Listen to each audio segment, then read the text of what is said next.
Malegaon blast case की judgement के analysis के पिछले पार्ट में हमने आपको बताया था कि किस तरीके से कोर्ट ने अपनी जजमेंट में डिस्कस किया कि जो सारी एटीएस ने रिकवरीज दिखाई हैं क्राइम सीन से वो सारी कैसे डाउटफुल हैं। जिन लोगों ने वो पार्ट 4 नहीं देखा है वो पहले पार्ट 4 देख लें, क्योंकि उसमें हमने लास्ट में बताया था कि कैसे अब हम एक बहुत बड़ी चीज़ जजमेंट में से बताने वाले हैं जो कि इंडिकेट करेंगी कि कैसे एटीएस ने असली दोषियों को छोड़ दिया है और कैसे निर्दोषों को फंसा दिया है। तो जिन लोगों ने पार्ट 4 नहीं देखा है वो पहले पार्ट 4 देख लें ताकि ये पार्ट 5 उनको और अच्छे से समझ आ सके। तो कोर्ट ने अपने जजमेंट के पैरा नंबर 491 में ये डिस्कशन शुरू किया कि जो रिकवरीज थी वो फर्स्ट ऑफ ऑल अनसाइंटिफिक तरीके से रिकवर की गई, नॉन टेक्निकल पर्सन यानी कि एक्सपर्ट ने रिकवरी ना करके पुलिस के इंस्पेक्टर ने अपने स्टाफ से रिकवरी करी। तो ये सारी चीजें रिकवर करने के बाद से कोर्ट ने कहा कि जो स्वैब इकट्ठे किए एटीएस ने, पुलिस ने जो रिकवरी करी, स्वैब यानी कि जिससे कि एविडेंस कलेक्ट किया जाता है, जैसे कि बाइक से जो कॉटन स्वैब से रिकवर किया कि ये पाने के लिए, देखने के लिए कि क्या आरडीएक्स जो है वो साइकिल में था या मोटरसाइकिल में था, क्राइम सीन से कहाँ से ये समझा जा सकता है कि बॉम्ब ब्लास्ट हुआ है, तो वो कॉटन स्वैब से रिकवर करते हैं। अब कॉटन स्वैब जो एटीएस ने सब रिकवर किया वो सारा का सारा एक जगह पे मिक्स कर दिया। कोर्ट कह रही है कि जो साइकिल से और मोटरसाइकिल से और क्राइम सीन के बाकी जगहों से जो स्वैब कलेक्ट किया वो सब कुछ मिक्स कर दिया। अब होना क्या चाहिए कि हर स्वैब को अलग अलग इंडिविजुअली पैकेट में पैक करना चाहिए। कोर्ट पैरा नंबर 492 में कह रही है कि सारे स्वैब्स को इकट्ठे स्टोर कर दिया। Consequently, it cannot be ascertained as to how much swab material was collected from each bicycle or motorcycle, nor can it be determined with certainty as to which swab pertains to which specific article. यानी कौन से article से, कौन सी cycle से, कौन से bike से, कौन सी जगह से कौन सा स्वैब लिया गया, ये डिटरमिन ही नहीं हो पाएगा। केमिकल एनालाइजर को कैसे भेजना चाहिए कि ये साइकिल से रिकवर किया, ये बाइक से, ये जो है कोई क्राइम स्पॉट के इस एरिया से, ये सब चीजें नहीं हुई। अब कोर्ट ने आगे एक बहुत बड़ी चीज बोली। कोर्ट ने पैरा नंबर 493 में कहा है कि जो क्राइम सीन की रिपोर्ट है जो डॉक्टर सुहास बकरे ने बनाई है, एग्जिबिट 7281 है, उसमें यह कहा गया है कि क्राइम सीन से एक acetone extract cotton swab Shakeel goods transport office से भी कलेक्ट किया गया था। अब ये शकील गुड्स ट्रांसपोर्ट ऑफिस क्या है वो पहले मैं आपको बताती हूँ। ये वो शॉप है जिसके सामने बॉम्ब ब्लास्ट हुआ है, एग्जैक्टली जिसके सामने हुआ है, शकील गुड्स ट्रांसपोर्ट ऑफिस। इस ऑफिस से भी स्वैब कलेक्ट किया गया है, एसीटोन एक्सट्रैक्ट कॉटन स्वैब। अब कोर्ट ने कहा thus it indicates that PW261 यानी कि doctor Suhas Bakre also found RDX in the aforesaid acetone extract cotton swab, यानी कि क्या वहां भी RDX मिला है, ये इंडिकेट कर रहा है। लेकिन सारे स्वैब्स तो एटीएस ने मिक्स कर दिए। सारे स्वैब्स अब मिक्स कर दिए तो अब ये केमिकल एनालाइजर कैसे एनालाइज करे कि जो आरडीएक्स है वो शकील गुड्स की शॉप से मिला है या फिर मोटरसाइकिल से मिला है या फिर साइकिल से मिला है। अब ये एसर्टेन नहीं किया जा सकता 100% एक्यूरेटली। कोर्ट आगे 494 में ये बात कह रही है कि if articles are contaminated then there is every possibility that the result would be not 100% accurate, hence I am inclined to accept that the result of analysis was not 100% accurate. यानी कि एटीएस ने जो सारी recovery करी, क्योंकि करना किसने चाहिए था, पहली बात जो मैंने पार्ट 4 में बताया कि एक्सपर्ट ने करना चाहिए था, एक्सपर्ट ने नहीं किया कलेक्ट, खुद एटीएस की पुलिस और स्टाफ ने कलेक्ट कर लिया। क्यों किया वो यहां पे डाउट जा रहा है कि वो जो शकील गुड्स जहां से भी cotton swab, acetone cotton swab यानी कि एसीटोन लगा के कॉटन स्वैब लिया जाता है जिससे कि ये पता चल सके आरडीएक्स उसमें है या नहीं। अब आरडीएक्स तो मिला है क्राइम सीन से, लेकिन एटीएस ने अपनी स्टोरी में क्या कहा है कि आरडीएक्स हमें मोटरसाइकिल से मिला है, मोटरसाइकिल के स्वैब से आरडीएक्स मिला है, लेकिन वो स्वैब तो सारे मिक्स कर दिए गए। यानी कि शकील वाली जो शॉप है जिसके सामने बॉम्ब ब्लास्ट हुआ है, शकील वाला स्वैब और मोटरसाइकिल वाला स्वैब अगर मिक्स कर दिया गया है तो ये कैसे 100% कहा जा सकता है कि मोटरसाइकिल वाले स्वैब से ही आरडीएक्स मिला है। हो सकता है आरडीएक्स जो है वो शकील वाली शॉप का आरडीएक्स हो, क्योंकि स्वैब तो एटीएस ने मिक्स कर दिए। अब सवाल ये उठता है कि क्यों मिक्स किए? क्या आप बचाना चाहते थे किसी को? क्या आप जानबूझ के निर्दोष फंसाना चाहते थे? क्योंकि आपकी मोटरसाइकिल की थ्योरी साध्वी प्रज्ञा की तरफ ले जा रही थी, आपकी आरडीएक्स की थ्योरी कर्नल पुरोहित की तरफ आपको लेके जानी थी, इसीलिए आपने वो आरडीएक्स की रिकवरी मोटरसाइकिल से दिखाई। वरना तो शकील वाली जो शॉप है वहां से अगर आपको एसीटोन कॉटन स्वैब आपने कलेक्ट किया था तो उस स्वैब को मिक्स क्यों किया? केमिकल एनालाइजर को भेजने के पहले मिक्स क्यों किया? ये सवाल डाउट की तरफ इसलिए भी लेकर जाता है क्योंकि इसी शकील वाली जो शॉप है इसके बारे में जजमेंट में और क्या डिस्कशन है वो मैं आपको बताती हूँ। और ये मैं खुद से नहीं बता रही हूँ, सारी बातें आपको ये जजमेंट में से बता रही हूँ। अब मैं आपको उस शॉप के बारे में शॉकिंग कुछ फैक्ट्स बताती हूँ। कोर्ट ने पैरा नंबर 117 में डिस्कशन किया है कि जो पीआई अनिल अकाड़े हैं उन्होंने स्टेटमेंट रिकॉर्ड की है एक अब्दुल्ला जमालुद्दीन अंसारी की, जो PW 301 है, जो कि शकील गुड्स ट्रांसपोर्ट दुकान के ओनर हैं।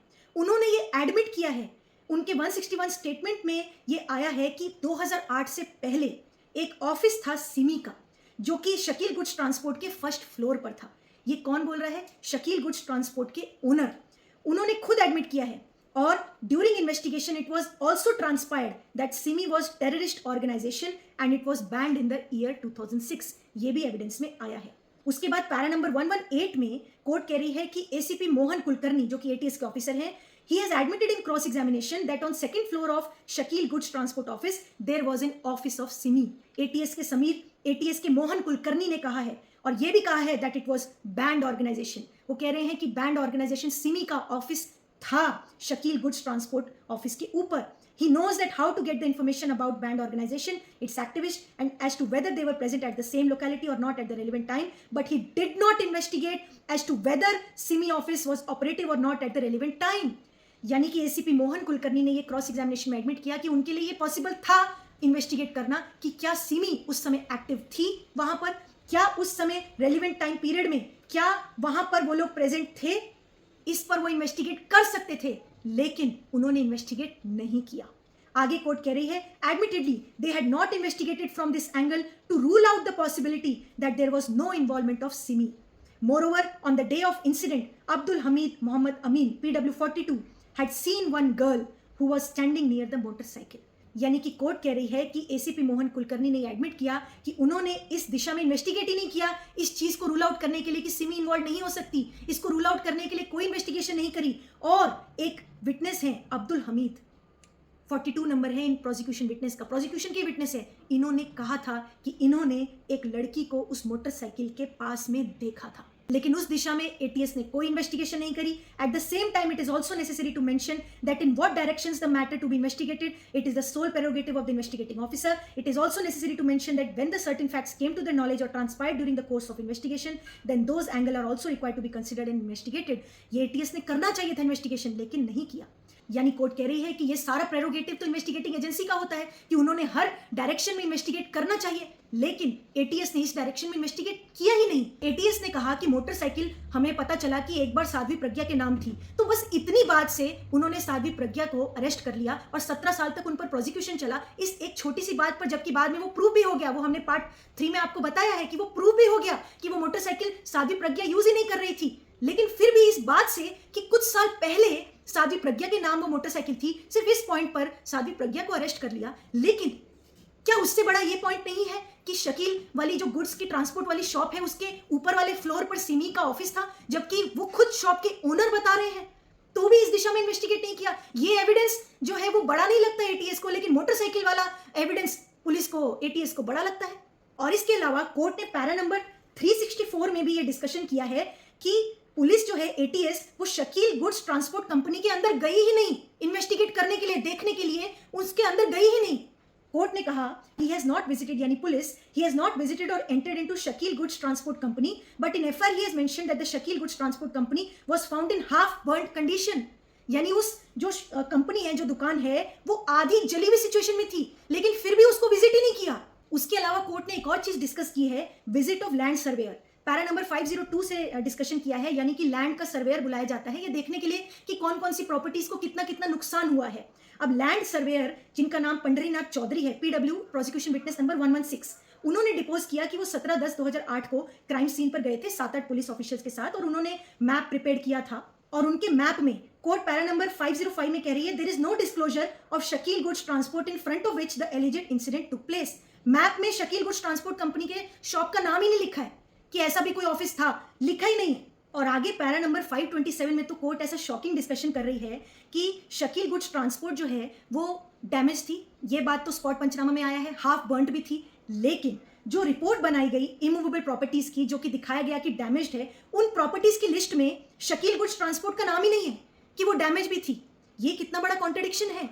और ये कोर्ट ने डिस्कस करते हुए कहा है दैट PW 117 जो कि किशन राव महासाने हैं also admitted in cross examination that except the damage removable property shown in the said report no other removable property was damaged. On this point learned advocate for A1 and A6 यानी accused के advocate ने जब point out किया the name of Shakeel goods transport is not enlisted or mention in the report. Shakeel goods Ahmed वाली जो Shakeel goods transport वाली जो company है उसका नाम रिपोर्ट में है ही नहीं, जबकि the spot panchnama shows that Shakil Goods Transport was also damaged and testimony of prosecution witnesses also support the same. On the contrary, if the report coupled with testimony of this witness is considered, then it shows that circle inspector visited the spot. He has personally seen the damaged properties. He drew the panchnamas. On the basis of this, report was prepared and submitted to ATS. But in this report, non-mentioning the name of Shakil Goods Transport indicates that circle inspector did not notice any damage during the visit. The original panchnamas showing actual assessment of damages was also handed over to ATS. Thus, the property damage report of Tehsildar is contradictory to the observations made in the spot panchnama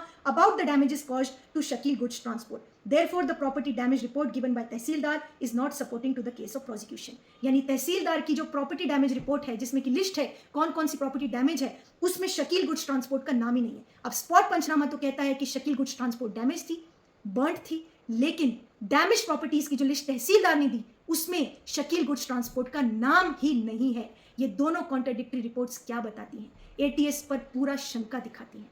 यानी कि 3 बातें हमने आपको बताई Shakeel goods transport के बारे में। Number 1, वहां से जो कॉटन स्वैब लिया गया पुलिस के द्वारा, उस कॉटन स्वैब को मिक्स कर दिया गया मोटरसाइकिल के स्वैब से, यानी कि अगर आरडीएक्स वहां पर होगा भी तो प्रूव नहीं हो पाएगा। नंबर 2, उस शकील वाली जो गुड्स ट्रांसपोर्ट कंपनी के ऊपर फ्लोर पे सिमी का ऑफिस था उस दिशा में एटीएस ने कोई इन्वेस्टिगेशन ही नहीं किया। नंबर 3, डैमेज प्रॉपर्टीज की लिस्ट में शकील गुड्स ट्रांसपोर्ट कंपनी का नाम क्यों नहीं है? ये तीनों बातें ये बताती हैं कि एटीएस ने जानबूझकर इस दिशा में इन्वेस्टिगेट किया ही नहीं। क्या इसलिए कि असली अपराधियों को ना ढूंढा जाए? क्या इसलिए कि असली अपराधी बच जाए और निर्दोषों को फंसा दिया जाए? और वही किया एटीएस ने, निर्दोषों को फंसा दिया। जो बैंड ऑर्गेनाइजेशन थी सिमी उसकी तरफ इन्वेस्टिगेट ही नहीं किया, और जो बैन ऑर्गेनाइजेशन नहीं थी जिसका नाम एटीएस ने बताया अभिनव भारत, जो कि बताया कि कर्नल पुरोहित और बाकी के एक्यूज पर्संस जो कि अभिनव भारत नाम की एक संस्था बना के मीटिंग्स कर रहे थे, बहुत सारी मीटिंग्स का जिक्र किया और कहा कि यही संस्था जो है वो कर्नल पुरोहित और बाकी सारे एक्यूज पर्संस ने मिलकर ये संस्था बनाई थी बॉम्ब ब्लास्ट करने के लिए। यही संस्था के लोग डिस्कशन कर रहे थे उन मीटिंग्स में और फिर बॉम्ब ब्लास्ट इन्हीं एक्यूज पर्संस ने किया गया। वो ऑर्गेनाइजेशन तो बैंड भी नहीं थी, उस ऑर्गेनाइजेशन को टेररिस्ट ऑर्गेनाइजेशन बता के दिखा दिया, और जो बैंड ऑर्गेनाइजेशन थी सिमी उस दिशा में इन्वेस्टिगेट किया ही नहीं। क्यों? ताकि निर्दोष फंस जाए और असली अपराधी बच जाए, असली टेररिस्ट बच जाए, और बच गए। यानी कि जिन्होंने अपराध किया था वो बच गए क्योंकि कोर्ट ने तो उन एक्यूज पर्संस को एक्विट कर दिया। एटीएस की सारी थ्योरी को धराशायी कर दिया कि एटीएस ने सारे एविडेंस को क्रिएट किया है, प्लांट किया है, ऐसा जजमेंट में कोर्ट ने कहा है। और कोर्ट ने तो यहां तक कहा है कि एटीएस ने इन एक्यूज पर्संस पर जो एविडेंस दिखाए उनमें से एक एविडेंस तो ऐसा दिखाया, एक्यूज नंबर 5 जो समीर कुलकर्णी है, उनके ऊपर तो एटीएस ने यह कहा कि उनके मोबाइल में एक मैसेज मिला है कर्नल पुरोहित का, जिसमें कर्नल पुरोहित ये कह रहे हैं कि पुलिस नासिक तक आ गई है, एटीएस नासिक तक आ गई है, तुम सारे कॉन्टैक्ट्स डिलीट कर दो। ये message accused number 5 Sameer Kulkarni के फोन में एटीएस ने दिखाया कि ये मिला है, और इसी आधार पर, सिर्फ इस आधार पर कि एक मैसेज रिकवर हुआ है, समीर कुलकर्णी को एक्यूज नंबर 5 बना दिया और टेररिस्ट घोषित कर दिया, सिर्फ इस एक मैसेज पर।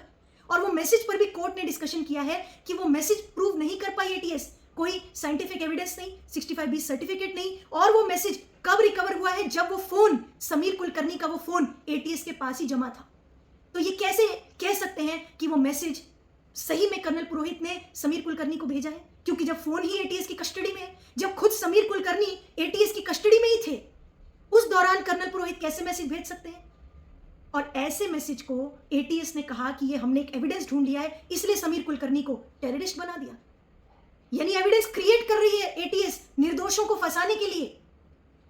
और कहां तक एटीएस किस हद तक गई है कि बहुत सारे विटनेसेस शो किए, और काफी सारे पैराग्राफ्स में ये भी डिस्कशन कोर्ट ने किया है कि एटीएस ने कहा बहुत सारी मीटिंग्स हुई हैं नासिक में, इंदौर में, दिल्ली में, ना जाने बहुत सारी प्लेसेस कोर्ट ने डिस्कशन करी है कि एटीएस ने बताया है कि अभिनव भारत की मीटिंग्स हुई हैं और सारे एक्यूज पर्संस वहां पर डिस्कशन करते थे कि कैसे बॉम्ब ब्लास्ट को करना है मालेगांव में।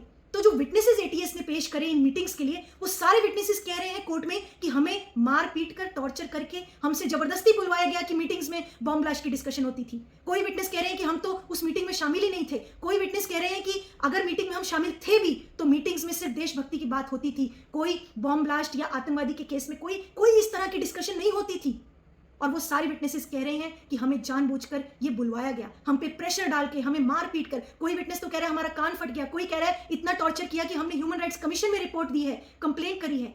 तो इस तरह तो एटीएस ने काम किया है कि निर्दोषों को फंसाने के लिए गवाह बना दिए, गवाहों को प्रेशराइज किया, उनको टॉर्चर किया। दूसरी तरफ आरडीएक्स प्लांट कर रहे हैं जो हमने पार्ट 1-2 में आपको बताया, और तीसरी तरफ एक मैसेज के माध्यम से कुछ एक्यूज को फंसा रहे हैं, मोटरसाइकिल बता रहे हैं कि प्रज्ञा सिंह ठाकुर की है। इस तरीके से एविडेंस को क्रिएट करके हमारे देश के निर्दोषों को फंसाया। इस वजह से जो लोग निर्दोष छूट के आए हैं वो तो अलग बात है, लेकिन सबसे बड़ा इशू ये है कि जो असली दोषी हैं, जो असली टेररिस्ट हैं, जिन्होंने असल में बॉम्ब ब्लास्ट किया, वो आज भी फ्रीली घूम रहे हैं। और इससे उनका मनोबल कितना बड़ा होगा कि हमारे देश की एटीएस की इस एजेंसी ने, इन ऑफिसर्स ने निर्दोषों को फंसा दिया और असली टेररिस्ट को छोड़ दिया, तो उनका मनोबल कितना बड़ा होगा आप सोचिए एक बार।